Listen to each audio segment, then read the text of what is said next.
వరంగల్ జిల్లా రాయపర్తి మండలం బుర్హాన్పల్లి మాజీ సర్పంచ్ దారుణ హత్యకు గురయ్యారు. మాజీ సర్పంచ్ సూదుల దేవేందర్ హత్య జిల్లాలో కలకలం రేపింది. గ్రామానికి చెందిన ఓ వ్యక్తికి దేవేందర్ కు 6 ఎకరాల భూమి విషయంలో కొన్ని ఏండ్లుగా వివాదం నడుస్తోంది.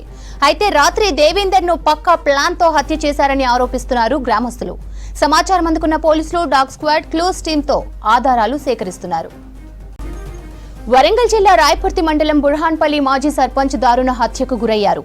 మాజీ సర్పంచ్ సూదుల దేవేందర్ హత్య జిల్లాలో కలకలం రేపింది. గ్రామానికి చెందిన ఓ వ్యక్తికి దేవేందర్ కు 6 ఎకరాల భూమి విషయంలో కొన్నేండ్లుగా వివాదం నడుస్తోంది. అయితే రాత్రి దేవేందర్ ను పక్కా ప్లాన్ తో హత్య చేశారని ఆరోపిస్తున్నారు గ్రామస్తులు. సమాచారం అందుకున్న పోలీసులు డాగ్ స్క్వాడ్ క్లూస్ టీంతో ఆధారాలు సేకరిస్తున్నాయి.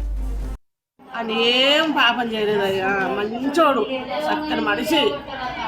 సిమెంట్ రోడ్లు గిట్టిండు, వాళ్ళని చనిపోయిన ముందు నడిచిండు, పెట్టిండు, దినాలో కూడా నడిచిండు. మా ఇద్దరు మామూలు చచ్చిపోతే నడిచిండు, అన్నీ చూసిండు. ఏడో అలా రాతే కంతుంది అన్నాడు. కానీ మంచి మనిషి, ఒక్క రూపాయి మాట ఇవ్వాలని లేదు సారు. ఎందుకు పంపిరో వాళ్ళ పుణ్యం వాళ్ళకి ఎట్లా వచ్చిందో దయను. మా కాలికి వడ్డీల కాలికి ఇండ్లు తెచ్చిండు, ఇండ్లు కట్టించిండు అందరికి. ఆయన చంపితే ఏమొస్తుంది సారు? ఏమన్నాడు? ఎవరన్నా ఏమంటున్నాం? అయ్యో పోతాం అంత ఇంత జనం ఉంటామా మేము? ఉందామా? అంత మంచోడు. భార్యను వదిలిపెట్టిండు, పిల్లలు వదిలిపెట్టిండు, ఊరును పట్టుకొని ఉండు, ఊరును బాగా చేస్తానని ఉన్నాడు. కానీ అట్లా చెడిపోతానని తెలియదు, అట్లా చంపుతారని తెలియదు. ఆయన ఏ పంచాయతీలు లేవు, ఏ పంచాయతీలు ఒక్క ఓట్ల పంచాయతీలు కానీ అవి కాముగా పోతాయి అనుకుంటు కానీ ఇట్లా చేస్తారని తెలియదు.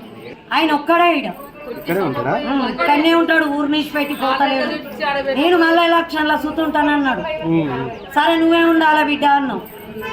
ఉండు, నువ్వు ఉంటేనే మా ఊరును కాపాడుతావు. మా ఊరు మాత్రం మంచిగా ఉన్నది ఇప్పటి వరకు. ఎవరికైనా చేతులు ఎత్తి దండం పెట్టేది, కూర్చోమ్మనేది. ఒక్కనాడు ఒక్క మాట ఎవరిని ఆడవాళ్ళని అనలే, మొగలను అనలే. కానీ ఈ భూములతోటేనో ఈ విరోధాలతోటేనో సారు మరి ఆయనని ఇట్లా దారుణంగా ఒడి చేసిపోయారు. ఆయన పెళ్ళం లేదు, పిల్లలు లేరు, ఎవ్వరు లేరు. ఊరుకు బజా చేకారం చేస్తమ్మ నేను ఊరు నిలిచిపెట్టి పోను, ఊరు ఆగం చేయొద్దు అన్నాడు. మళ్ళీ ఎలక్షన్లో చూద్దాం నేనుంటే అత్తమ్మ అంటే ఉండు బిడ్డ ఉండు, నువ్వు ఎవరికేం అన్యాయం చేస్తలేవు, నువ్వే ఉండు అని అన్నావు.